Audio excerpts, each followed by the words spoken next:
Salut les bienvenus en Jésus-Christ et bienvenue à WIFNU, notre communauté qui lit la Bible ensemble pour connaître les promesses qu'on a en Jésus-Christ, notre Seigneur, Sauveur et Espérance. Nous continuons avec le livre des Hébreux, chapitre 11. La foi, sa nature, ses effets et les promesses qui s'y rattachent. Exemple tiré de l'Ancien Testament. Oh, la foi est une ferme assurance des choses qu'on espère, une démonstration de celles qu'on ne voit pas. Pour l'avoir possédée, les anciens ont obtenu un témoignage favorable. C'est par la foi que nous reconnaissons que le monde a été formé par la parole de Dieu, en sorte que ce qu'on voit n'a pas été fait de choses visibles.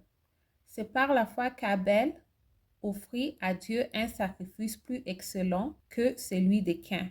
C'est par elle qu'il fut déclaré juste. Dieu approuva ses œuvres et c'est par elle qu'il parle encore quoique mort. Je tourne la page. C'est par la foi qu'Enoch fut enlevé pour qu'il ne vît point la mort et qu'il ne parut plus parce que Dieu l'avait enlevé, car avant son enlèvement, il avait reçu le témoignage qu'il était agréable à Dieu. Oh, sans la foi, il est impossible de lui être agréable, car il faut que celui qui s'approche de Dieu croie que Dieu existe et qu'il est le rémunérateur de ceux qui le cherchent. C'est par la foi que Noé, divinement averti de choses qu'on ne voyait pas encore et saisi d'une crainte respectueuse, construisit une arche pour sauver sa famille.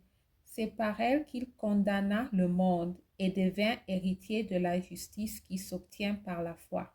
C'est par la foi qu'Abraham, lors de sa vocation, obéit et partit pour un lieu qu'il devait recevoir en héritage, et qu'il partit sans savoir où il allait.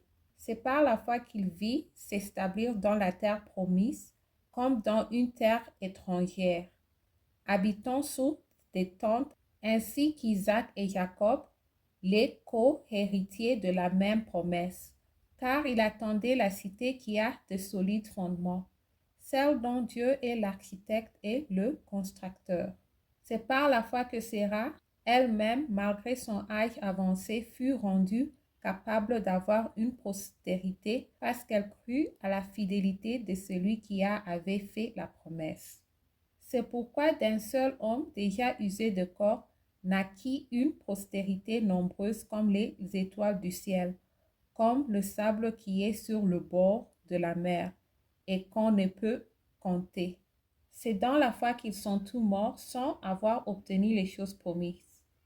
Mais ils les ont vus et salués de loin, reconnaissant qu'ils étaient étrangers et voyageurs sur la terre. Ceux qui parlent ainsi montrent qu'ils cherchent une patrie. S'il avait eu en vue celle d'où il était sorti, il aurait eu le temps d'y retourner. Mais maintenant il est en désir, une meilleure, c'est-à-dire une céleste. C'est pourquoi Dieu n'a pas honte d'être appelé leur Dieu, car il leur a préparé une cité. C'est par la foi qu'Abraham offrit Isaac, lorsqu'il fut mis à l'épreuve, et qu'il offrit son fils unique, lui qui avait reçu les promesses, et à qui il avait été dit, en Isaac sera nommé pour toi une postérité. Il pensait que Dieu est puissant, même pour ressusciter les morts. Aussi le recouvra-t-il par une sorte de résurrection. C'est par la foi qu'Isaac bénit Jacob et Ésaü en vue de choses à venir. C'est par la foi que Jacob mourra béni, chacun de ses fils de Joseph, et qu'il adora appuyé sur l'extrémité de son bâton. C'est par la foi que Joseph mourra fit mention de la sortie des fils d'Israël, et qu'il donna des ordres au sujet de ses os. C'est par la foi que Moïse, à sa naissance, fut caché pendant 3 mois par ses parents, parce qu'ils virent que l'enfant était beau, et qu'ils ne craignirent pas l'ordre du roi. C'est par la foi que Moïse, devenu grand, refusa d'être appelé fils de la fille de Pharaon, aimant mieux être maltraité avec le peuple de Dieu que d'avoir pour un temps la jouissance du péché. Regardons l'opprobre de Christ, comme une richesse plus grande que les trésors de l'Égypte, car il avait les yeux fixés sur la rémunération. C'est par la foi qu'il quitta l'Égypte sans être effrayé de la colère du roi, car il se montra ferme, comme voyant celui qui est invisible.